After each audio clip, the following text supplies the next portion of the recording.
사랑하는 나에 따라 오늘 하루도 알차게 보내고 있느냐? 오늘은 안타까운 부부를 만나서 바로 본론부터 이야기해볼까 한단다. 그 부부를 보자마자 나의 딸은 저런 사람을 만나면 안 되는데 이런 걱정이 먼저 들더구나. 뭐랄까, 특히 남편이 와이프에게 너무 함부로 하대하고 매너가 없더구나. 우리 딸만큼은 이런 남자를 만나지 않길 바라며 오늘은 이런 남자를 피하는 5가지의 방법에 대해서 이야기해보려고 하마. 시작하기 전에 이런 오해는 풀고 싶구나. 이 아비도 그 사람의 한 면만 보고 모든 것을 판단하면 안 된다는 것을 잘 알기에 겉모습만 보고 판단하는 것은 지양하고 있단다. 그래도 너와 가장 가까운 사람이 오늘 아비가 말한 것을 다 하거나 적어도 5가지 중에 3개 이상 해당된다면 너의 미래를 위해서라도 만나지 않았으면 좋겠구나. 우선 첫 번째, 너도 살다 보면 알겠지만 일단 무엇이든지 변명이라고 치부하는 사람들이 있단다. 하루에 1~2번은 할 수 있겠지만 정말 말끝마다 변명이라고 치부하는 사람들이 있지. 아빠는 우리 딸이 이런 사람들과 남자는 피했으면 한단다. 설령 지금 당장 너에게 변명하지 마라고 말을 하지 않더라도 나중에 함께 살고 편해진다면 너에게도 충분히 할 수 있거든. 이 아비는 말이다. 설령 그것이 변명이라도 변명으로 보지 않고 이유라고 생각한단다. 왜냐면 변명하지 마라고 자주 말하는 사람들 대부분은 본인에게 그 상황이 오면 변명이 아니라고 하더구나.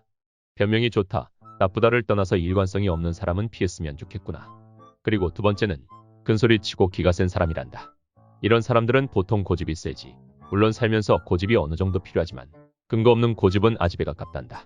우리 딸도 한 고집을 한다면 서로 상충이 되니 괜찮겠지만 우리 딸이 순진하다면 이렇게 고집과 아집이 센 사람은 피했으면 하는 바람이 있구나.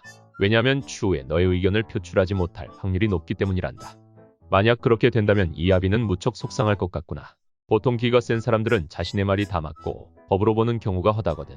근데 거기에 꼬투리를 단다면 아주 극도로 싫어하지. 그렇게 되면 갑자기 분위기가 무거워져 기분이 좋았던 주변 사람들도 매우 불편해하지. 그리고 이런 부류의 사람들은 이런 특징이 있단다. 특히 가까운 사람에겐 더더욱 자신의 의견을 관철시키려고 한다는 것. 그래서 나는 조금 멀리 했으면 좋겠다는 생각이 드는구나. 오늘 만났던 남편도 자기 와이프한테 그렇게 대하더구나. 식당에서 그렇게 큰 소리로 창피를 주니 민폐도 그런 민폐가 없더구나. 그리고 세 번째는 운전 습관이란다. 왜냐하면 운전 습관으로도 그 사람이 평소에 어떻게 생각하는지가 나오기 때문이지. 우선 차를 세울 때 뒷차를 신경 쓰지 않고 아무 곳에 세우는 남자와 1차선으로 가고 있으면서도 계속 천천히 가는 남자는 피했으면 하는 바람이 있단다. 왜냐하면 이런 남자는 자신 이외에 아무도 신경 쓰지 않는다는 뜻이거든. 근데 역지사지로 자신이 급할 때는 천천히 가는 앞차에 대해 욕을 하지. 이는 곧 너에게도 내로남불을 할 확률이 높단다. 그리고 네 번째, 이건 고집과 비슷하지만 유도리 없는 사람도 피하는 게 좋단다. 우리 딸도 알고 있겠지만 사람의 성격은 절대로 바꿀 수가 없지. 설령 바뀐다 한들 3년이 지나면 다시 원래 성격대로 돌아오거든. 그리고 유도리가 없는 것이 나중에 서로에게 큰 상처를 남겨줄 확률이 크단다.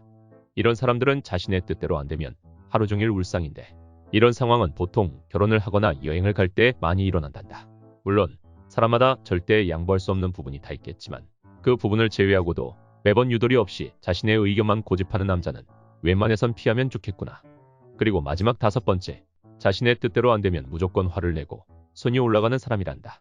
이건 아빠가 더 자세히 말을 하지 않아도 우리 딸이 더 잘 알 거라고 본단다. 근데 이 아비가 걱정하는 이유는 대부분 여자들이 실수를 하는 것이 나한테는 화도 안 내고 폭력도 안 써요 라고 인식을 하고 만난다는 거지. 근데 이건 정말 아주 위험하단다.